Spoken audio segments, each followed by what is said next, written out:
Even though several Amish communities have welcomed television cameras into their homes, not much is known about these people. But what we have learned about the Amish could leave you with a bad taste in your mouth. Just wait until we show you how healthy the Amish really are behind closed doors. You may be shocked to learn they are anything but. If you are new to our channel, don't forget to subscribe and please give this video a big thumbs up. Today we are revealing 10 unexpected facts about the Amish that will make your skin crawl. Puppy mills. There is nothing like adding a new puppy to the family to make it feel complete. But while adoption rates are soaring, people still like to purchase new pets from breeders. Most of the time, responsible pet owners do their homework and make sure to buy their puppy from a reputable source. Sadly, every now and then, new puppy parents let things slide and end up buying their pet through a puppy mill. If you don't know what a puppy mill is, let's just say it's not a place where you want to be spending your money. People who operate these illegal businesses do so by overbreeding female dogs and letting them live in horrible conditions. And surprisingly, this is a huge source of income for the Amish communities in Pennsylvania, Ohio, and Indiana. These Amish communities treat their dogs more like livestock and less like house pets. They usually house anywhere from 10 to 1,000 dogs, and many of them will never know life outside of a cage. And much like livestock auctions, Amish people will hold dog auctions, with the best breeding dogs taking home the most money. And while this is a huge problem all over the country, the fact that this practice is so prolific in the Amish community really makes her skin crawl. What about yours?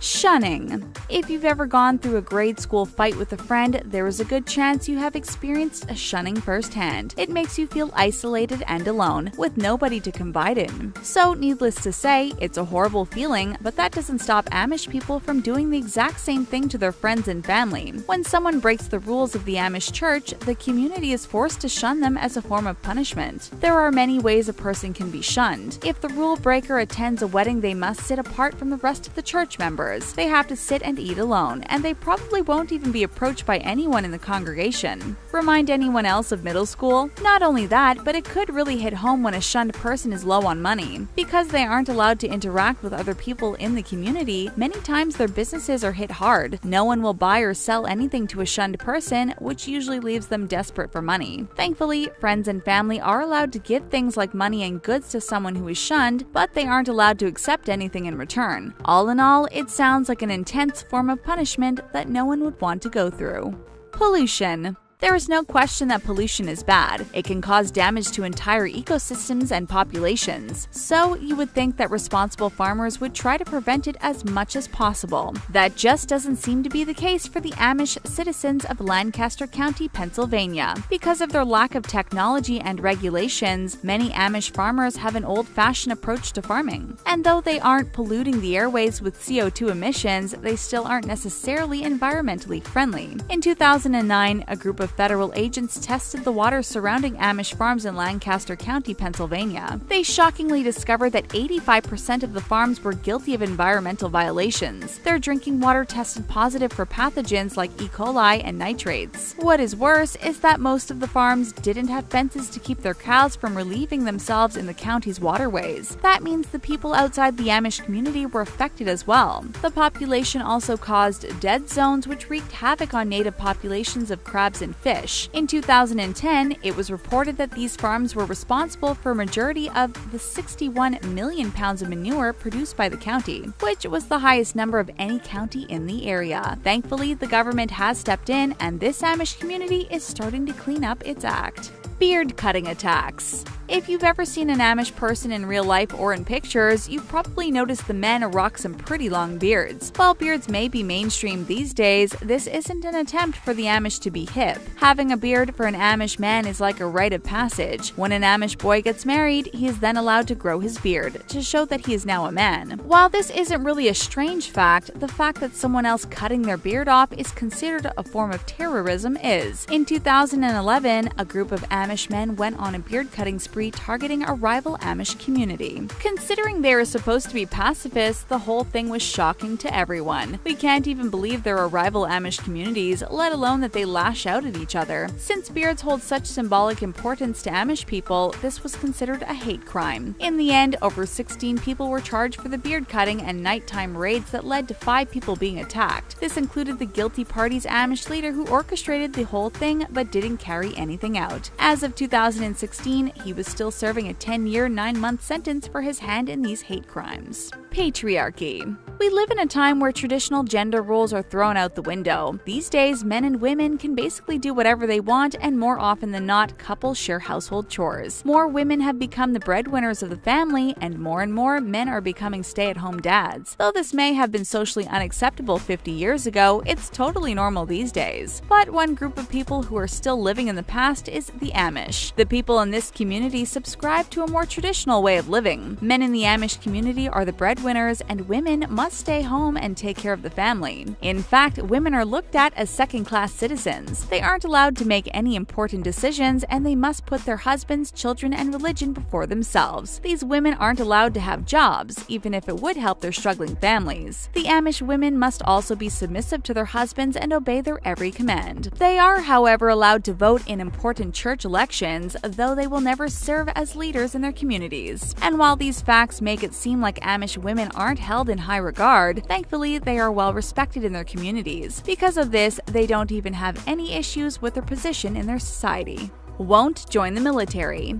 In most countries, when men reach a certain age, they must enlist either in the military or the military draft. While the draft hasn't had to be in the United States for decades, men between the ages of 18 to 25 must register for the draft within 30 days of turning 18. This is even true for people who aren't even citizens of the country. Any man between the ages of 18 to 25 who plan on spending more than 30 days in the US must register for the draft. That is, of course, unless you are a member of the Amish society. Well, sort of. The men of this community must still register with the military, but you'll never find them on a battlefield. In 1967, the Amish Steering Committee was formed because of the Vietnam War and the draft being in place. Instead of Amish boys going off to war, the committee lobbied for them to have alternative services. They proposed that instead of serving their country by going to war, draft-age Amish boys should serve by helping out on farms in Amish communities. We aren't sure how this served the US at all, but since they are big on freedom of religion, they gave this proposition the green light. So, needless to say, you will never find an Amish person serving on the front lines if the US ever goes back to war.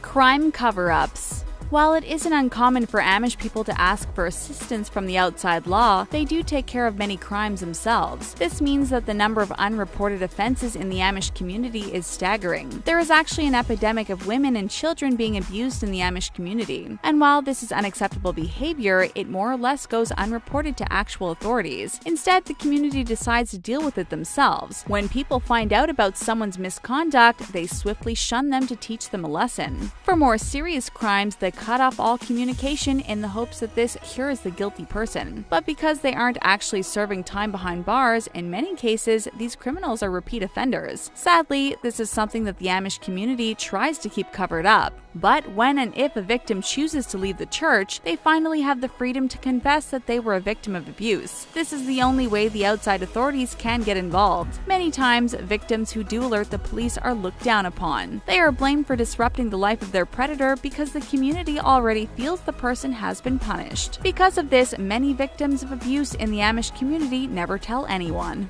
Drunk buggy driving. It isn't unusual for teenagers to experiment with alcohol, but that doesn't make it okay or legal, and it isn't different for teens in the Amish community. Though it may seem strange for kids of a strict religion to be wild, these teens really know how to party like it's 1899. Several cases from the last decade involve Amish teens drinking and buggy driving. Since cars aren't allowed in this Amish world, many people in this community choose to get around in buggy-led horses. But just because these buggies don't have vehicle engines doesn't mean they aren't dangerous when operated by someone under the influence. But surprisingly, that isn't the biggest offense. Most of the time, these teens are getting busted for possession of alcohol. They will try just about anything to avoid getting into trouble with the outside world. One teen in Ohio even led cops on a low-speed chase when it was suspected that he had been drinking in his buggy. Another group of teens ran their buggy into a cop car when the officer responded to a complaint of Amish teens drinking. We are surprised that this is such a huge occurrence in the Amish world. You would think their parents would warn them about the dangers of alcohol, but since they don't really care about the laws of the outside world, world, we can only imagine this isn't a big deal for the Amish families. Shallow gene pool. Dating in such a small community like the Amish has got to be tough. Not only do you know everyone, but there is also a good chance you are related to a majority of them. Sadly, this means that a lot of time, the person you choose to spend your life with is probably a not-so-distant cousin. There is a reason why it is illegal to marry family members in most states. Many times when these family members reproduce, it causes genetic disorders in babies. And because of the Amish community's resistance to marrying people outside the religion, they have a pretty shallow gene pool. In fact, in the Lancaster County Amish population, 50,000 members of the religion can trace their lineage to just 80 ancestors. So the chance of marrying someone in their family is alarmingly high. Just to give you some perspective, in a usual community, 50,000 people should be able to trace their roots back to about 1,000 ancestors. That is what helps lessen the likelihood of congenital disabilities and genetic disorders. But the Amish have found a way to resolve their congenital disability issues. They have started seeking marriages with other Amish people outside their communities that don't share the same congenital disability illnesses. But since the whole population of Amish people in America can be traced back to only 200 families, they are still likely to marry a distant cousin or family member.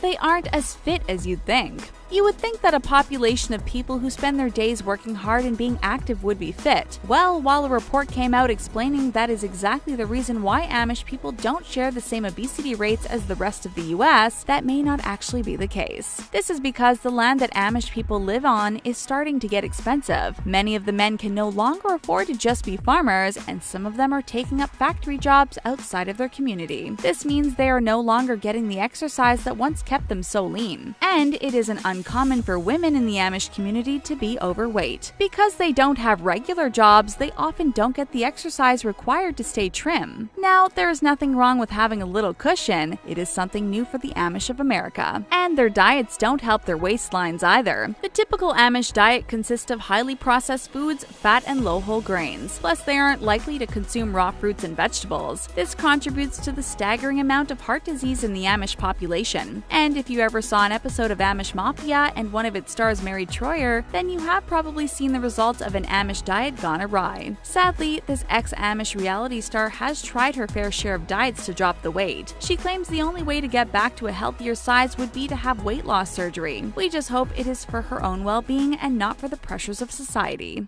Did any of these facts make your skin crawl? Let us know in the comment section below. Thanks for tuning in, and don't forget to subscribe to The Taco.